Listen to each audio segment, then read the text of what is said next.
দেখো, আমরা এখন আছি অযোধ্যা পাহাড়ের একদম উপরে। এখান থেকে আপার ড্যাম 2 কিলোমিটার,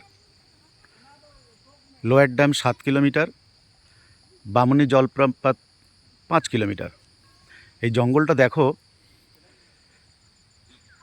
একদম অযোধ্যা পাহাড়ের যে টপ হিল বলা হয়, সেই টপ হিলের মধ্যে এই জঙ্গলটা।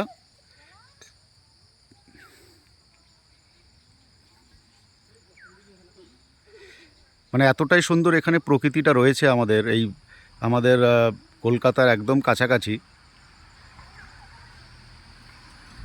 আমরা অনেকে জানিই না। দেখো, রাস্তাগুলো সুন্দর, রাস্তাগুলো খুব ভালো,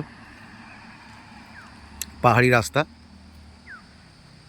এরকম অনেক ভিডিওই শেয়ার করব, যখন যেটা সামনে দেখতে পাবো, ভালো ভিউ পাবো, তোমাদেরকে শেয়ার করব। তোমরা আমাদের সঙ্গে থাকবে।